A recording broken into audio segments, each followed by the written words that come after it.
Well, hi there. Today I'm going to do something that involves a little bit of homework. It's talking about SE Blindspot. And the thing with INFPs, INTPs who have SE Blindspot is that we're not really aware of it, and we don't really fully understand SE. SE is kind of a weird thing anyway. That is, it seems so obvious. Extroverted sensing, that's about engaging with the real world, right? So if you're clumsy or you forget where things are, that must mean low extroverted sensing.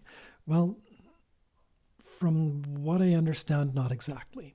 That is, any personality type can forget where they put their keys, or leave their socks in one room and their shoes in another, or do whatever sorts of things that absent-minded people do.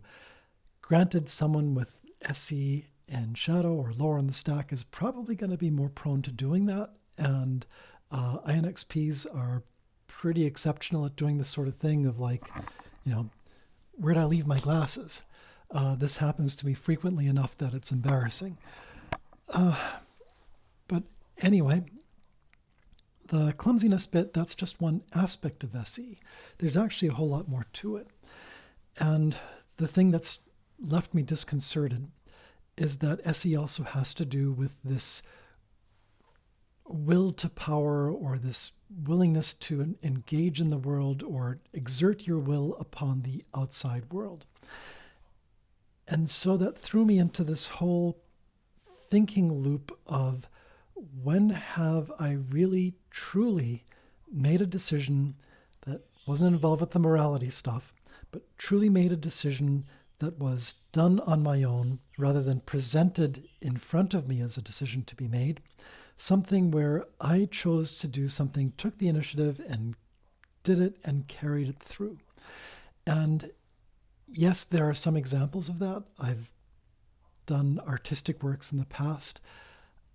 I don't quite think those qualify, because the artistic stuff is like something that I really felt compelled to do, to take the stuff that I've ingested and express it in some sort of an external facing way. And once I've expressed it as a book or as music, then I was able to just leave it. And so I've done all sorts of stuff, creative things in the past that I've just sort of left by the wayside, because I'm not interested in the promotion. I'm just interested in the creation.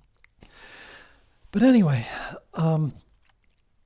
that all aside, the point I'm getting at is major life choices. When have you gone and done something that was really and truly proactively yours?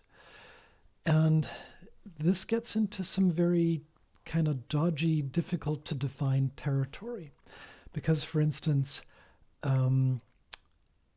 with big life decisions, there's usually a lot of things that lead up to that, to decide to make a move from one place to another, or to take a different job, or to go to a particular university, or to join the military, or whatever big life-changing decisions you make. The things that lead up to that, you can have kind of a proactive stance where you have agency in that decision, or you can have what I believe has been my entire life, a reactive stance, where the decision approaches, and when it's placed before you, you need to decide on a course of action. There's a decision point to be made, and once it's there, then you do something about it. I would liken that to, for instance, just kind of drifting downstream in your little inner tube, and the river splits into two different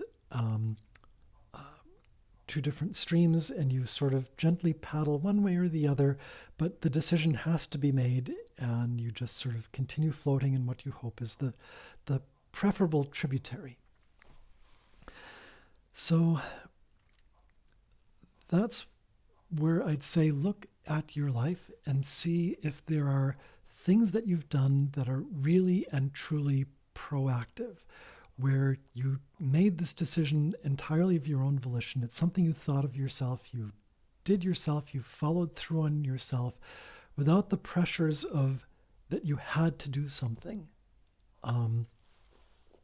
And I find that maybe it's just laying all those circumstances together that it's very difficult for anyone to come up with this sort of thing.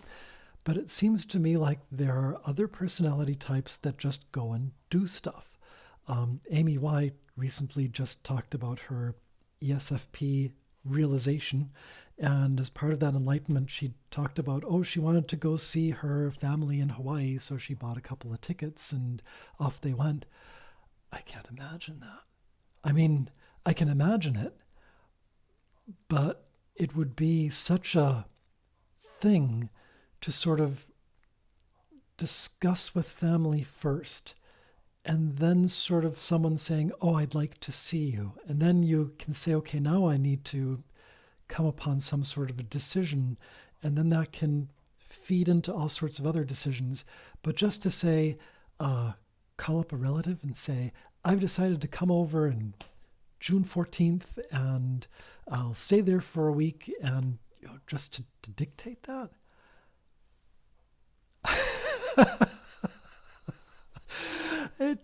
I can't imagine.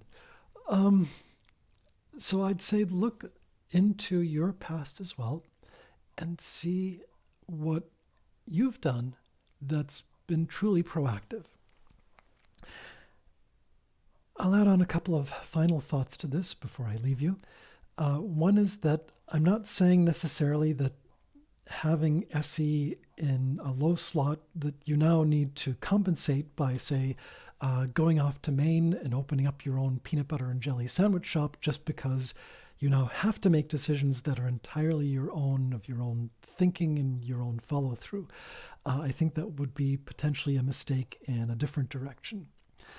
But I would like to bring up that maybe there are workarounds that I've had or that we have to this Blindspot SE.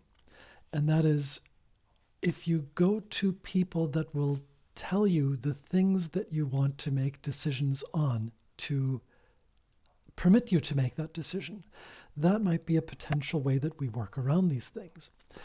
I'll draw upon a colleague who talked about his Orthodox Jewish faith, and he brought up this example that on Saturdays, on the Sabbath, you're not supposed to do work, so you're not supposed to turn on electrical or electronic equipment.